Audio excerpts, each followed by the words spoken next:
Hola, ¿cómo están? Esta entrega de la doctrina audiovisual de microjuris va a estar centrada en esta oportunidad en el análisis de diversas cuestiones que tienen que ver con el derecho de la salud, enfocándolas desde el punto de vista de los abogados que ejercen o que ejercemos nuestra actividad profesional en el área. La primera pregunta que en general se nos formula en torno a este tema es si hablamos o si debemos hablar de derecho a la salud o de derecho de la salud. Y me parece que es muy válido este interrogante inicial, porque creo yo que antes de entrar en el análisis de cuestiones puntuales relacionadas con una determinada rama jurídica, es necesario, o por lo menos resulta aconsejable, tratar de determinar lo más ajustadamente que se pueda el punto de partida en el cual nos posicionamos para abordar esas cuestiones. Y me parece que mejor deberíamos hablar de derecho a la salud y derecho de la salud, porque no son para nada cuestiones excluyentes. Cuando hablamos de derecho a la salud, estamos haciendo referencia a ese derecho fundamental que todo ser humano tiene de acceder al grado máximo posible de salud que se pueda lograr, como dice la Organización Mundial de la Salud. Yo creo que desde este punto de vista nuestro aporte desde lo jurídico podría consistir en el análisis de la normativa vigente en la materia, tratando de explicitar los alcances y los contenidos de manera que podamos saber cuáles son las normas que nos brindan mayor utilidad a la hora de tornar operativo ese derecho. Pero cuando referimos a derecho de la salud, lo hacemos desde un punto de vista mucho más abarcativo y mucho más interesante, si se quiere, porque estamos haciendo referencia a una nueva rama o relativamente nueva rama dentro del mundo jurídico que ha devenido, a mi criterio, del hecho incontrastable de que las ramas jurídicas tradicionales no han podido brindar soluciones adecuadas a la problemática de la salud en toda su extensión.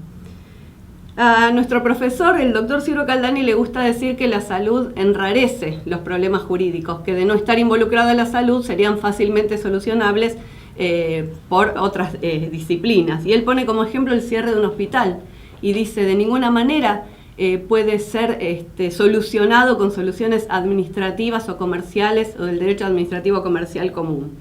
En este sentido, me parece que el derecho de la salud no sustituye los planteos jurídicos tradicionales, pero sí contribuye a brindar soluciones diferentes y más justas en este ámbito. ¿Y por qué nos interesa que haya una rama jurídica autónoma, que el derecho de la salud se desarrolle como rama jurídica autónoma? Justamente porque su existencia nos va a permitir delinear una cierta categoría de cuestiones que califiquen como materia del derecho de la salud. Y eso le va a permitir al derecho de la salud rechazar imposiciones de otras ramas. ¿Qué quiero decir? Volviendo al ejemplo de Ciuro del cierre del hospital. Si calificamos el cierre del hospital como un problema de derecho de la salud, por lo menos existirá la posibilidad de que el derecho de la salud rechace soluciones meramente administrativas o comerciales.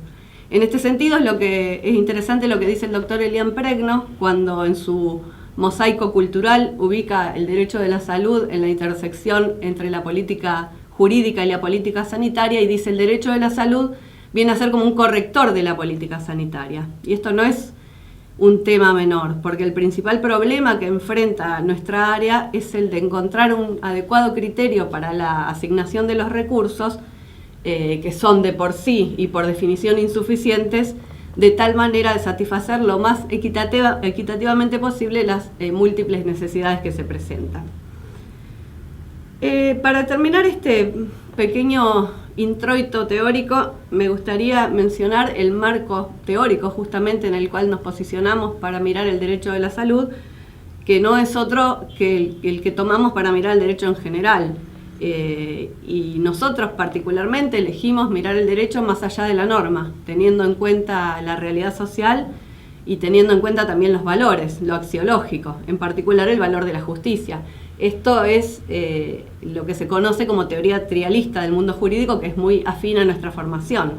Más allá de que compartan ustedes o no esta posición, me parece que tendrán que coincidir en que las posiciones llamadas integrativistas del mundo jurídico, que entienden que el derecho no es solo norma positiva, son las que mejores herramientas nos van a brindar para analizar y para tratar de abarcar una cuestión tan compleja como es el derecho de la salud. Una última cosa con relación al concepto de salud, por supuesto que no lo vamos a desarrollar dado el alcance práctico que pretendemos darle a esta presentación, pero simplemente mencionaremos que el concepto de salud sufrió, como ustedes saben, una evolución desde considerarse la mera ausencia de enfermedad hasta el concepto que maneja hoy la Organización Mundial de la Salud, que superó aquel concepto restrictivo y restringido y ahora entiende que la salud es un estado de completo bienestar biopsicosocial. Este concepto significó un gran avance porque tuvo en cuenta al ser humano desde un punto de vista mucho más holístico, como un sistema y no solamente como la suma de sus partes, y además porque incorporó las variables extrasanitarias que influyen enormemente en la salud de la persona. Pero también surgieron críticas porque si nos preguntamos quién de nosotros se encuentra en un estado de completo bienestar biopsicosocial, es bastante difícil pensar que cualquiera de nosotros esté sano. Entonces, ¿qué se dijo? Es un concepto demasiado amplio. Y lo que ocurre con esta amplitud de los conceptos es que se terminan vaciando de contenido. El que mucho abarca, poco aprieta, y ese sería justamente el defecto de que adolece este concepto. Después se han hecho muchos desarrollos posteriores tratando de conceptualizar la salud. Solamente yo lo menciono para que sepan que no es un tema pacífico y que se está trabajando permanentemente en distintos desarrollos para llegar a un concepto de salud más adecuado a la realidad de las circunstancias. Para nuestro pequeño manejo doméstico, digamos, vamos a decir que el derecho de la salud es esa rama del derecho que regula las relaciones jurídicas que tienen por objeto la salud humana y su protección, entendiendo sí a la salud como ese estado de armonía mental, psicológica y social, pero entendiendo también que para ser alcanzada la salud requiere un medio ambiente donde ese equilibrio pueda ser sostenido, y esto presenta gran importancia en relación a las determinaciones sociales de la salud. Bueno, vamos a entrar ahora a analizar el sistema de salud argentino. Seguramente hay una afirmación que muchas veces ustedes habrán escuchado, que es la que señala que el sistema de salud argentino está muy fragmentado, es un sistema complejo y muy fragmentado. ¿Qué significa esa fragmentación? ¿Cuáles son las consecuencias que tiene? ¿Cuál es la importancia de que esté o no esté fragmentado el sistema? Efectivamente es un sistema fragmentado, no solamente en cuanto a los derechos, sino en cuanto a lo regulatorio y también en cuanto a lo territorial. ¿Cuáles son los subsistemas que existen en nuestro sistema de salud? Seguramente ustedes podrán imaginarlo.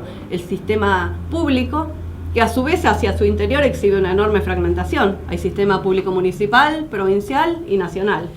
El sistema de la seguridad social, el sistema de las obras sociales, que estuvo pensado o ideado para brindar salud a aquellas personas que tienen un empleo formal en relación de dependencia. Y por último, el sistema privado, el de las empresas de medicina prepaga. Yo casi agregaría a esto un cuarto sistema, si bien técnicamente forma parte del sistema de la seguridad social, me parece que el PAMI es todo un caso en sí mismo que además es único en el mundo y merecería ser analizado por separado, porque es un único prestador de salud que brinda a más de 4 millones de personas en nuestro país de manera exclusiva servicios de salud, y casi todas ellas son adultos mayores. Esto resulta un tema para analizar, yo creo, por separado. Ahora bien, ustedes podrán decir, el hecho de que existan muchos subsistemas, el hecho de que exista multiplicidad de agentes que brindan salud a la población, no necesariamente implica que el sistema sea fragmentado.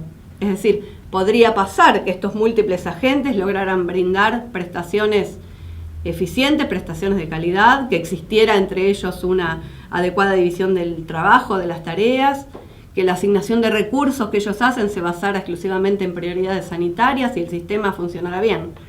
Pero bueno, no es lo que ocurre, porque además de que son muchos los actores, hay un defecto fundamental de que adolece el sistema, que es que está muy débilmente regulado, muy débilmente coordinado, es decir, no existe una adecuada distribución de las tareas. Es muy habitual, nosotros en nuestro estudio jurídico vemos frecuentemente personas que tienen una doble y hasta una triple afiliación, es decir, hay varios responsables de la salud de esas personas, y sin embargo vienen al estudio porque necesitan una prestación y ninguna de todas las entidades se las está cubriendo. Esto no es tan raro. Piensen ustedes en un médico que ejerce en un hospital público en relación de dependencia y tiene su consultorio privado y además da clases en la facultad. Ese médico tiene 3 entidades. En el hospital público va a tener la obra social provincial. Va a tener además que estar afiliado a su caja profesional si pretende ejercer en el consultorio particular. Y por último también va a estar aportando a una obra social universitaria porque es profesor de la facultad. Entonces, como dice Federico Tobar, que es un gran estudioso de estos temas, cuando hay muchos responsables parece que nadie fuera responsable. Si no hay una adecuada división y coordinación de las tareas entre las diversas entidades, la responsabilidad se diluye y nadie termina cumpliendo con sus obligaciones. Y esto es importante porque los recursos que en la Argentina se destinan a la salud no son pocos. No es cierto que son pocos, es más del 10% del Producto Bruto Interno, mucho más de lo que destinan otros países de la región. Entonces, ¿por qué esto no se traduce estadísticamente, prestacionalmente, en mejores resultados? Justamente por toda la complejidad y la falta de coordinación del sistema de la que les estoy hablando. Me parece que esto llama la atención sobre la necesidad de rejerarquizar de alguna manera el rol del gobierno nacional en la coordinación de las tareas que deben llevar a cabo las distintas áreas. Me parece que existe además una cuestión de orden cultural, porque si bien en general nosotros nos expresamos como promotores de una universalización y efectividad de la cobertura que alcance a todos los ciudadanos del país por igual, me parece que estamos lejos todavía de alcanzar eso. Si bien cada tanto se anuncia con bombos y platillos una cobertura universal de salud, que se va a extender la cobertura de salud, creo que hay una inequidad importantísima en la base del sistema que nos va a costar muchísimo superar. El otro día estaba leyendo un proyecto de ley que establece la creación de la Agencia Nacional de Evaluación de Tecnologías Sanitarias y decía que esta agencia va a estar encargada de aprobar la incorporación de determinados medicamentos o de determinados tratamientos al PMO o a la canasta básica de obligaciones, de prestaciones, que se establezca para el sector público. Es decir, desde la propia propuesta legislativa se plasmaba esta diferencia que para mí es injusta y hasta casi diría inmoral, porque lo que queda claro de esta idea es que aquellos que tienen acceso al PMO porque son afiliados de una obra social o de una empresa de medicina prepaga van a tener una determinada cantidad de prestaciones, en tanto que los que dependan de la salud pública solo tendrán acceso a esta canasta más acotada que se determinará, es decir, que ni siquiera está determinada, que por supuesto no va a alcanzar ese mínimo al que sí tienen acceso los demás. Esto me parece a mí que de ninguna manera puede constituir un sistema universal de salud, que haría falta una reforma muchísimo más estructural del sistema para que pudiéramos hablar de una cobertura universal. Y es un problema bastante importante porque si tenemos en cuenta que el acceso a los seguros, es decir, a las obras sociales y empresas de medicina prepaga, es bajo en relación al total de ciudadanos de nuestro país, la salud a cargo del sector público es bastante importante y cada vez va a ser más importante. La salud pública tiene también el problema de que está asignada por un proceso grande de descentralización que reproduce los desequilibrios regionales y para nada se logra compensar los problemas distributivos. ¿Qué quiero decir con esto? La salud es de resorte provincial y municipal. En general no hay efectores de salud nacionales, creo que hay 2 o 3 en todo el país. Ocurre que las provincias que tienen mayores recursos propios y que han dedicado esfuerzos de gestión a la atención primaria de la salud, al desarrollo de hospitales de alta complejidad, etcétera, tienen una prestación de servicio de salud pública de cierta calidad. Eso ocurre, por ejemplo, pongo el ejemplo que conozco, en nuestra provincia de Santa Fe. Pero ocurre en otras provincias que carecen de esos recursos y para nada la gestión a nivel global, a nivel nacional, logra compensar esos desequilibrios, entonces no tienen manera de tener la misma calidad en los servicios de salud todas las provincias. Estas diferencias regionales se notan muchísimo si comparamos las diversas provincias entre sí. Con respecto a la fragmentación normativa, antes dijimos que la fragmentación existía también en el ámbito regulatorio, que alcanzaba el aspecto regulatorio. Las normas en materia de salud en nuestro país son muchísimas, pero muchísimas de verdad. El que se llama Atlas General de Legislación Sanitaria de la República Argentina está disponible en Internet. Su página de inicio dice que es un atlas que recopila más de 25.000 normas en materia sanitaria provinciales y nacionales, con lo cual resulta prácticamente imposible abarcar la totalidad de estas normas o conocer la totalidad de estas normas. Uno se pregunta por qué ocurre esto. Y bueno, está claro que las leyes no inventan una realidad, sino que lo que hacen es tomar una situación que existe ya en la realidad social para regularla para su correcto funcionamiento jurídico. Lo que ocurre es que las leyes, me parece a mí como técnica legislativa, no deberían tomar necesidad por necesidad, derecho por derecho, patología por patología, medicamento por medicamento, porque realmente en un tema tan complejo como el de la salud, y además que avanza tan vertiginosamente, piensen ustedes que una manera de llevar a cabo una intervención quirúrgica que se usaba hace 5 años, hoy en día es vieja. Entonces, por más que se lograra en un determinado momento abarcar cada patología, cada medicamento, cada tratamiento con una norma específica, enseguida quedaría por carencia histórica fuera de foco, por lo cual me parece que en el ámbito de la salud en particular hay que recurrir a normas más indeterminadas y en todo caso a los principios fundamentales que se encuentran ya en el ordenamiento jurídico, más que a normas específicas para cada patología o para cada situación que pueda suceder. Por lo tanto, en esta presentación no les vamos a contar todas las normas de la salud, ni siquiera les vamos a contar muchas, simplemente vamos a mencionar de manera tangencial aquellas que tienen que ver con la estructuración del sistema y algunas otras que son interesantes por la importancia que revisten o porque han dado lugar a gran judicialización en el sistema, que ese es otro tema que después vamos a desarrollar. En tiempos de la Organización Nacional no había normas en este sentido porque no se pensaba que el Estado estuviera encargado de brindar salud a la población, más bien era una especie de garante de la higiene o de la salubridad pública. Recién, cuando aparecieron, de hecho los primeros hospitales que hubo en nuestro país no fueron hospitales públicos, fueron los llamados hospitales de comunidad, el hospital italiano, el hospital español, que todavía existen en la actualidad, que se formaban con un pequeño aporte de los integrantes de las comunidades de inmigrantes para brindarle salud a ese colectivo. Después, recién a mediados del siglo XX, con la aparición del desarrollo industrial y de las agrupaciones sindicales, aparecieron estas entidades que son las obras sociales destinadas a brindar salud de manera más masiva a la población. La ley de creación del Sistema Nacional del Seguro de Salud, que establece que las obras sociales van a dedicar principalmente sus recursos a cubrir las necesidades de salud de sus afiliados, es el año 89, la 23660, y la que le sigue, la 661, crea el Sistema Nacional del Seguro de Salud.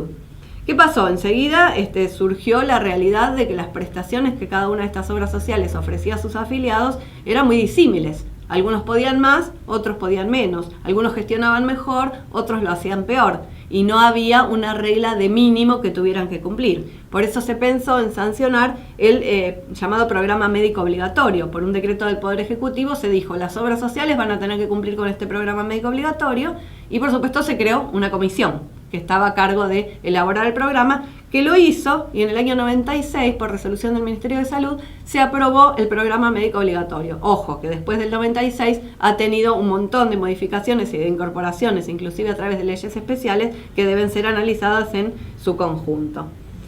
Tampoco terminó ahí la cuestión, porque lo que se advirtió después fue que las empresas de medicina prepaga, que carecían absolutamente de toda regulación, no estaban obligadas a cumplir ese programa médico obligatorio.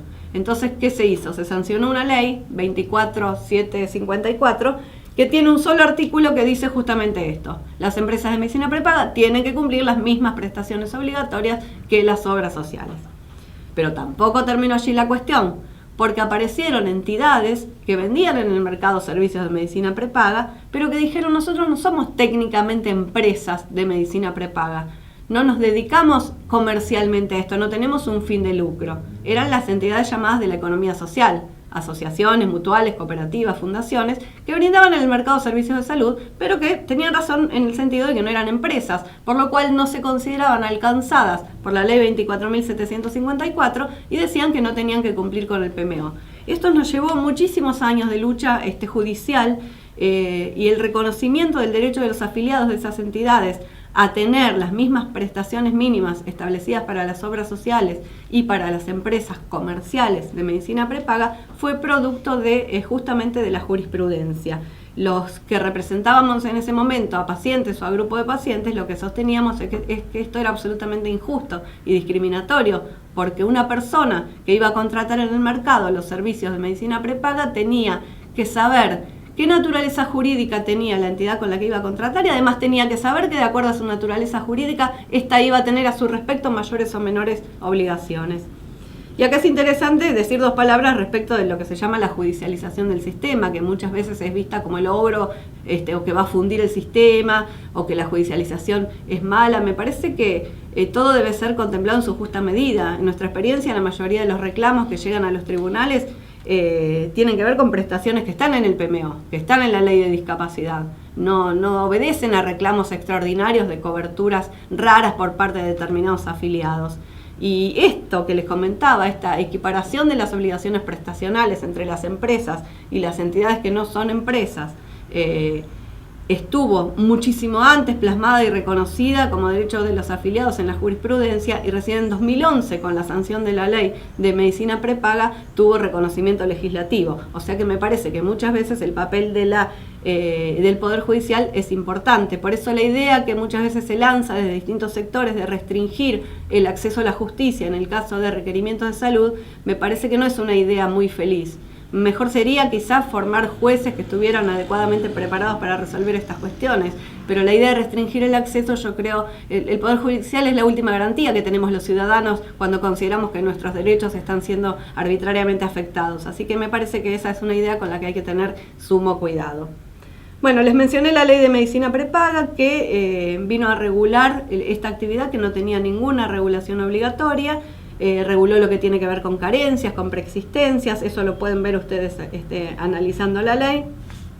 Y otra norma que me parece que hay que mencionar y que es importante por la cantidad de veces en que va a aparecer para ustedes en los reclamos que tengan que interponer, es la ley 24901, que se conoce como ley de discapacidad, que establece un sistema de habilitación y rehabilitación integral para las personas con discapacidad. Esta ley adopta lo que se conoce como modelo social de la discapacidad. Así como antes dijimos, el concepto de salud evolucionó, el concepto de discapacidad también evolucionó. De hecho, piensen ustedes que en su momento los discapacitados eran literalmente asesinados para no permitir la proliferación de este tipo de personas. Eso por supuesto ocurrió hace mucho tiempo. Hoy en día el modelo social de discapacidad no tiende a mirar tanto la carencia de la persona, la característica de la persona con discapacidad, sino que se fija en las características del entorno, la vivienda, el transporte, todo aquello que constituye una barrera para la persona con discapacidad. Y lo que se tiende también desde lo normativo es a la eliminación de esas barreras de tal manera que la persona con discapacidad pueda desarrollarse en su vida en sociedad al igual que lo hacen las demás personas. Este es el modelo que adopta la ley 24901 y este es el modelo que adopta la Convención Internacional sobre los Derechos de las Personas con Discapacidad, que fue ratificada en el año 2006 por ley en nuestro país. Y este nos lleva al último tema que quería mencionarles en lo que tiene que ver con lo normativo, que es a la Constitución Nacional y a los tratados internacionales. Ustedes saben que ya a partir de la reforma constitucional del 94 y lo establecido en el artículo 75, inciso 22 de la Constitución Nacional, se estableció la supralegalidad de los tratados internacionales. Esto fue refrendado hace 2 años cuando entró en vigencia el Código Civil y Comercial, que expresamente ya en el artículo primero, cuando hace referencia a las fuentes del derecho, dice los casos los cuales va a ser aplicable este código van a tener que ser resueltos según las leyes que resulten aplicables, conforme a la Constitución Nacional y los tratados de derechos humanos en los que la República sea parte. Esto se los menciono porque me parece importante y me parece que los abogados que venimos de la vieja escuela, digamos, de cierta formación donde el derecho público y el derecho privado se encontraban absolutamente separados, no le damos la debida importancia a estos temas. Estamos en tiempo de constitucionalización del derecho privado. Estamos en tiempos en los cuales se hace evidente que la ley no constituye, o por lo menos la ley interna no constituye el techo del ordenamiento jurídico que debemos respetar. Esto lo discutían ya Alberdi y Vélez Sarsfield. Alberdi le echaba en cara a Vélez que el Código Civil le daba la espalda a la Constitución y le decía, si la democracia tiene que ser la madre de la Constitución, tiene que ser la madre también de la legislación interna y del Código Civil. Me parece que esta deuda vino a ser salvada con la sanción del Código Civil y Comercial. Y me parece entonces que nosotros como abogados tenemos la obligación de prestar especial atención a las disposiciones de los tratados internacionales de derechos humanos, que además son operativos. Y además tiene la importancia de que el país se compromete, el Estado se compromete no solamente de cumplir esas obligaciones con respecto a sus ciudadanos, sino que se compromete frente a la comunidad internacional. Yo creo que también es una deuda de los profesionales que nos pongamos a trabajar con esto seriamente y a conocer cuáles son las normas que en materia internacional de derechos humanos están vigentes, son operativas, son aplicables, que son muchas y que a nosotros particularmente nos ayudan mucho en el ejercicio profesional en el área del derecho de la salud. Para cerrar este primer módulo, quiero decirles que vamos a analizar ahora 3 distintos grupos de pacientes que nosotros identificamos en nuestra actividad profesional con lo que nos cuentan los clientes que vienen al estudio. Vimos que hay un primer grupo que son aquellos que vienen porque se encuentran frente a una necesidad asistencial concreta. Es decir, necesitan una prótesis, necesitan una medicación, necesitan una intervención quirúrgica y la obra social o la prepaga o el Estado no se las está brindando. Ese es un primer grupo. Hay otro grupo que son aquellos que vienen diciendo, ay, yo no sabía, el médico no me avisó, si yo hubiera sabido no me sometía a esta intervención, si yo hubiera sabido no me hacía este tratamiento. Lo que están denunciando de alguna manera estas personas es una falencia en la relación médico-paciente. Están denunciando que no hubo información sanitaria o que el consentimiento informado no fue como debía ser. Este es un segundo grupo. Y por último están aquellos que recurren al asesoramiento jurídico tratando de saber si están en condiciones de interponer una demanda de las conocidas como mala praxis médica o por responsabilidad civil profesional, que es el último grupo que vamos a analizar. Así cerramos este primer bloque y arrancamos entonces con el estudio de los 3 grupos que hemos diferenciado.